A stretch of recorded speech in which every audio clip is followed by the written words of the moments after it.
लाला लाजपत राय की पुण्यतिथि पर सेक्टर 17 में विधानसभा अध्यक्ष ज्ञानचंद गुप्ता ने किया लाइब्रेरी का शुभारंभ। सेक्टर 17 लाला लाजपत राय समुदाय केंद्र में पहुंचकर पुष्प अर्पित कर दी श्रद्धांजलि। नगर निगम पंचकुला के मेयर कुलभूषण गोयल द्वारा भी दी गई श्रद्धांजलि।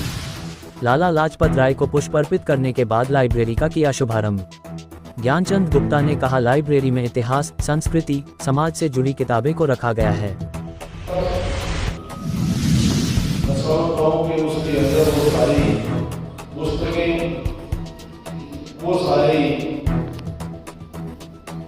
जो हमारी संस्कृति है, सभ्यता है, इतिहास है, उसके बारे में जानकारी उस लाइब्रेरी से मिले, इस प्रकार का हमारा प्रयास रहना चाहिए। और मुझे क्योंकि ये साहब एक एडमिनिस्ट्रेटिव ऑफिसर रहे हैं, एसडीएम उन्होंने काम किया, वो वही बात ही जानते हैं कि किस प्रकार से मैनेजमेंट की जाती है। मैं समझता हूँ कि आज जब हम लाला लाजपत राय जी का शहीदी दिवस मना रहे हैं, ऐसे अवसर पर हम सब उन वीरों को, शूरवीरों को याद करते हैं जिन्होंने अपने इस देश को आजाद कराने के लिए अपना सर्वस्व न्यौछावर कर दिया, अपनी शहादत दी, अपना बलिदान दिया। बलिदान इसलिए दिया कि हम आजाद हवा के अंदर सांस ले सके। लाला लाजपत राय इतने सौभाग्यशाली तो नहीं हुए कि वो ये देख पाते कि हमारा देश आजाद है, और आज हम आजाद देश के अंदर सांस ले रहे हैं। लेकिन जो उन्होंने नींव डाली, जिस प्रकार से अंग्रेजों के खिलाफ एक आंदोलन खड़ा किया, और वो साइमन कमीशन जो लाहौर के अंदर आया था, उस साइमन कमीशन का बाइकआउट किया, और उसको रोकने के लिए एक बहुत बड़ा प्रदर्शन रेलवे स्टेशन के ऊपर जाकर के Simon commission go back, Simon commission go back एक ही नारा था, क्योंकि वो कमीशन उन अधिकारों की जिन्होंने जलियांवाला बाग के अंदर हजारों हमारे भारतवासियों को, देशवासियों को शहीद किया था, उसको जानने के लिए, उसको मलम पट्टी करने के लिए वो आया था। तो उस लाठीचार्ज के अंदर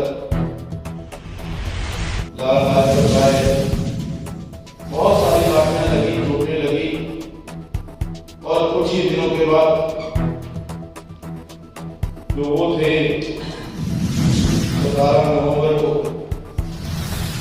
वो शहीद हो गए। शहीद होने से पहले उन्होंने कहा था कि मेरे शरीर पर पड़ी एक एक लाठी ब्रिटिश साम्राज्य के बदन के ऊपर कील का काम करे। और उसके पश्चात उन्हीं की प्रेरणा से बहुत सारे हमारे युवा शहीद आजम चंद्रशेखर आजाद, शहीद आजम भगत सिंह, राजगुरु सुखदेव, करतार सिंह सराभा, मदनलाल ढींगरा, न जाने कितने युवकों ने देश को आजाद कराने का संकल्प किया, और इस देश को आजाद कराने के लिए अपनी कुर्बानी दी।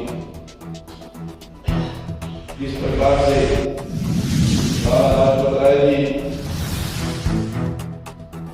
बहुत एक लर्न और आर्य समाज के आंदोलन से प्रेरित और बड़ा हिंदी की, जिस प्रकार से वो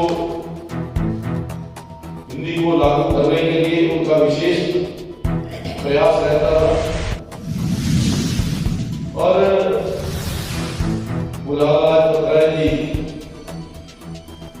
कुर्बानी देकर चले गए, लेकिन लगभग 1928 के अंदर उनकी शहादत हुई थी और 20 वर्ष के अंदर अंदर ही हमारा देश आजाद हुआ। ये हम सबके लिए बहुत गर्व की बात है कि लाला लाजपत राय जी ने हमें मार्ग दिखाया, जो हमें रास्ता दिखाया। आज हमको उस पर चलने की आवश्यकता है। आज हमें आजादी मिली, हमारे इस आजाद देश के अंदर हमारे हजारों नहीं लाखों हमारे युवा हमारे देश की सरहदों के ऊपर जिस प्रकार से दिन रात, चाहे वो -40 डिग्री टेम्परेचर हो, चाहे वो आग जैसी झुलसती हुई गर्मी, उसके अंदर जो हमारे युवा वीर नौजवान हमारी सीमाओं के ऊपर हमारी रक्षा के लिए